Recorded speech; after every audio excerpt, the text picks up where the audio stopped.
Salt everywhere. Thirst creeping in. Lips cracking, tongue swelling. Out there on the open ocean, water was everywhere, and not a drop safe to drink. Yet pirates, privateers and naval crews sailed for weeks, sometimes months, without access to fresh water sources. No fancy filters, no modern desalination, just grit, brains, and some low-key brilliant science they didn't even realize they were using. And if you love survival history the way we do on 0 Hour World War II, you're about to see how these sea dogs cracked a life-or-death problem long before modern military survival manuals existed. Let's get straight into it. Understanding the deadly salt trap. Drinking seawater feels like a solution when you're desperate. It's not. Ocean water contains about 3.5% salt. Human kidneys can't process that level of salinity. To flush out the extra salt, your body needs more water than the seawater actually gives you. The result is faster dehydration, organ stress, hallucinations, and eventually death. Sailors figured this out the hard way. By the 1600s, it was widely known among crews that seawater was a last resort mistake, not a survival plan. That knowledge alone saved countless lives. Discipline mattered. Even when men were delirious with thirst, captains enforced strict no seawater rules. Rationing like your life depends on it, because, well, it did. Fresh water stored in wooden barrels was the primary supply on pirate ships. But barrels leaked, water turned stale, algae grew. Sometimes it tasted just like a swamp. Didn't matter, though. It kept you alive. Daily rations were brutally controlled. A sailor might receive just a litre or less per day. That had to cover drinking and sometimes even cooking. No washing, no luxury at all. Sweat stayed on your skin because, honestly, every drop of fresh water was survival currency. Sound familiar?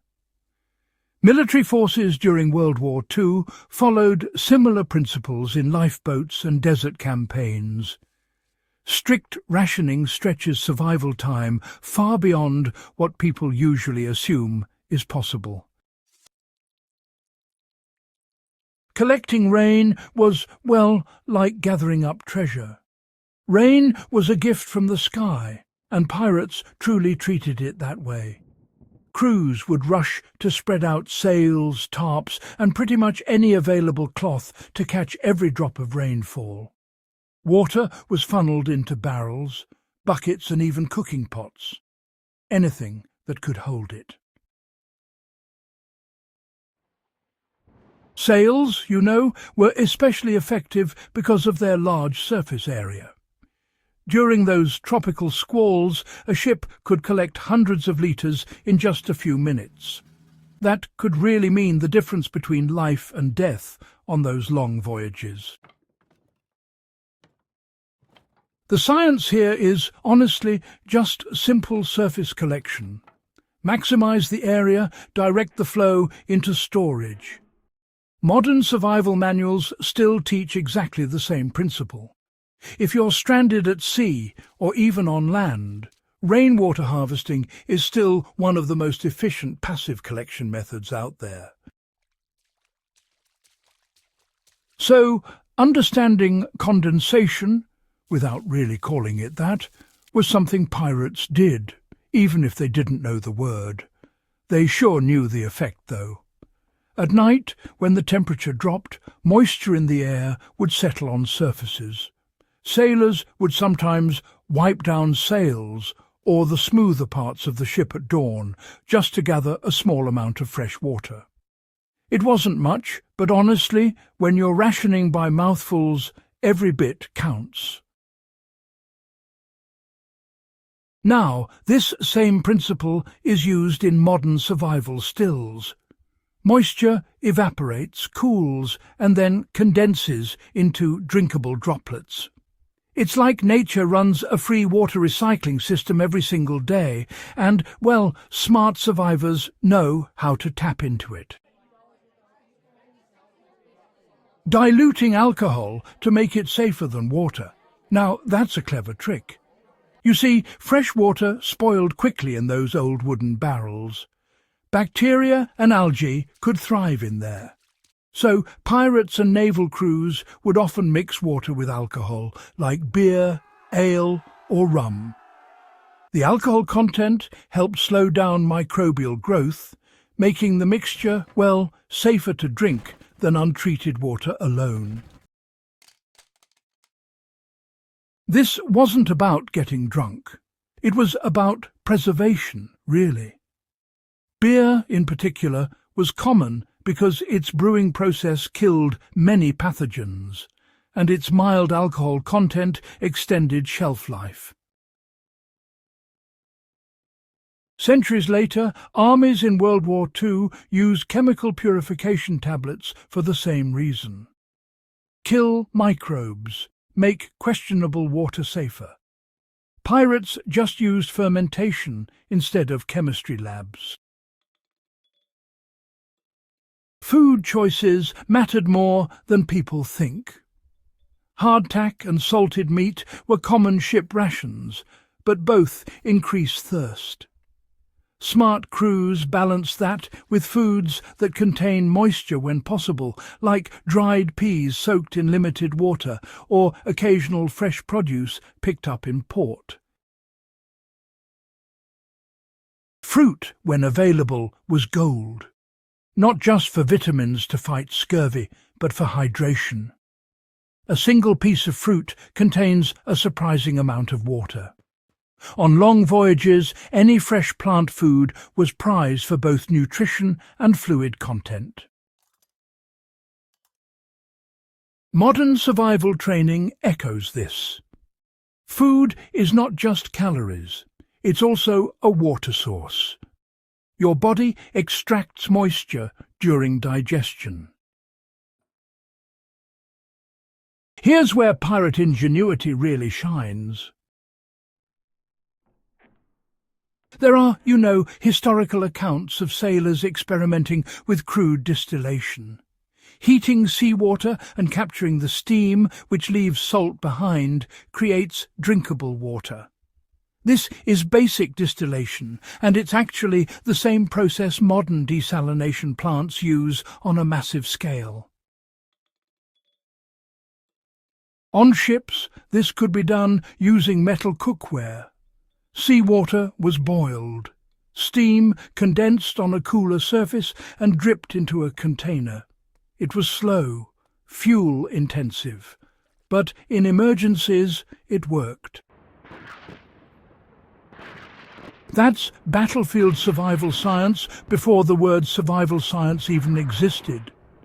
During World War II, lifeboat survival kits included solar stills based on this same principle. Pirates walked so modern survival gear could run. Water survival isn't only about finding water. It's about, not losing it. Pirates understood that hard labour under the sun drained men fast. Work schedules often shifted to cooler parts of the day. Shade was used whenever possible, and loose clothing reduced sweat loss. This is textbook hydration management. The less you sweat, the longer your internal water supply lasts, Modern military survival training teaches the same rule. Control activity, control heat exposure, and, conserve fluids. Thirst really messes with your head. Sailors described constant dry mouths, dizziness, and an obsession with water. Leadership mattered. Clear ration schedules and strict discipline. You know, those really prevented panic drinking. Morale tools helped too. Structured routines, shared hardship, songs and work details. All of that, really.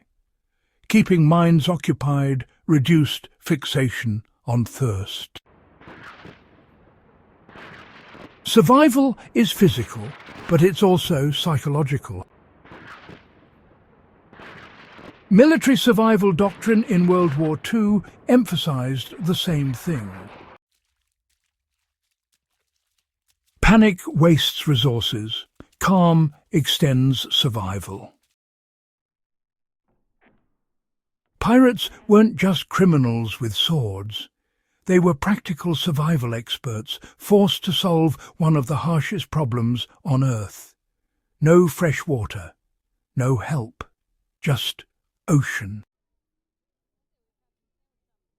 They mastered rationing, rain collection, condensation harvesting, microbial control, distillation and hydration management through behavior. That's a full survival water doctrine built centuries before modern science formalized it. And it's the same playbook echoed in lifeboat survival kits, naval training and emergency protocols used during World War II. History doesn't just entertain, it teaches. The ocean hasn't changed. Human biology hasn't changed. The solutions still work.